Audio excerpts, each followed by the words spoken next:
Thanks for staying by. We've got Scott Fitzgerald and Liam Smith after, I think you agree, just an incredible fight between Scott Fitzgerald and Anthony Fowler. I mean, a dramatic 10 rounds in which the final round, obviously, on the scorecards gave Scott Fitzgerald a win, the new WBA International Light Middleweight Champion, the madman, Scott Fitzgerald, not looking his best, but I'm going to open the floor to questions from you guys. Scott, were you surprised when you knocked Anthony Fowler down? You know, the first time I proper opened up, I feel like actually, and he caught me a couple of good shots in the ninth.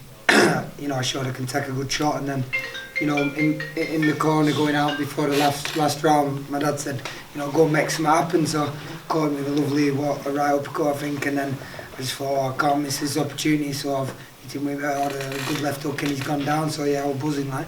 Did you think at all before any time you knocked him down you were behind on the cards? No, I felt like I'd been edging rounds. They were close, and I understand that rounds like that could have been going either way. I felt like I was doing okay, and it could have been going to me, obviously, in his own style, but it doesn't really matter, does it? And I know the 10-8 round in the last, obviously, really helped me on the scorecards and got the win, so that's the main thing. Were you surprised at one of the judges' scorecards where they had Fowler winning quite convincingly? By 2 rounds, even though well, just wasn't bothered. I was just waiting to hear who he said won, and that was the main thing, you know what I mean? But yeah, I suppose so. Eddie, I know you said these both have got a bright future. Did you see a rematch? Yeah, I mean, it's always horrible putting 2 young prospects in with each other, because really, you know, in an ideal world you would have saved that fight for 5 or 6 fights down the line, but both of these guys wanted it. They both felt they could win the fight, and I said before, the loser will have a big career and the winner will have a big career. Obviously the winner is in a much better position. Scott will go top 15 in the world, but I just want him to just give 110% now to the sport, because he's got such a great chance now, and I think this is the first camp really where I've seen him in top shape. You know, obviously made 11 stone eventually once he took his pants off, but you know, you can't let these opportunities go really, because that's the key now, because no one really, you know, no one really gave him much of a chance in this fight. You know, he's a big outsider, he's come through. He sold over 800 tickets. That was personally to Preston, plus of what else came. So well over 1,000 came from Preston. You know, the ability that he has to become a big star in Preston alone and headline major fight nights there, it's, you know, and it's down to him. Really, big thanks to all them who bought tickets and came and supported me, and they were nice and loud tonight as well, so thanks to them, and I hope they all had a good night.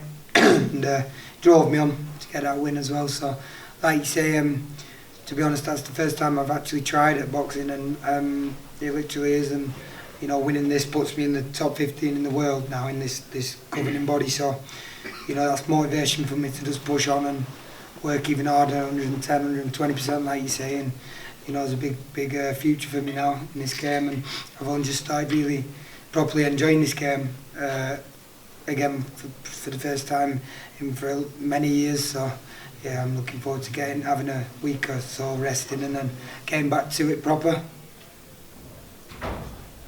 Scott, did you anticipate the crowd to be that favourable to you, considering that it was in Fowler's hometown, and how much of a factor did that play in the fight?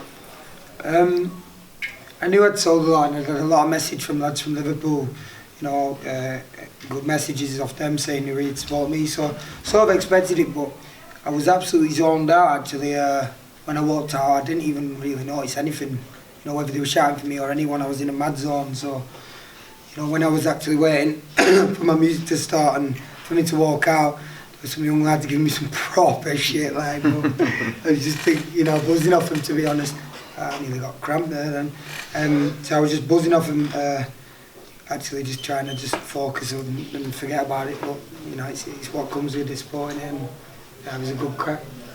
And Eddie, just in terms of the fight itself, the spectacle, the atmosphere, did that more than live up to the hype for yourself? Yeah, I mean, obviously it's really caught the imagination of the people, and again, like when you've got 2 sets of support, which always makes for a great atmosphere, and you know, I'm looking forward to seeing what's next. I don't know if you busted your nose, have you, or not? I don't think so. I didn't feel that bad. So, I mean, he'll be now mandated to fight Ted Cheeseman for the British title, which is a great fight, but there's other big fights out there for him. I mean, Sergio Garcia, you know, he said to me before this fight, I'm going to beat Fowler, then I want Cheeseman, and then Sergio Garcia. I'd love Cheeseman next.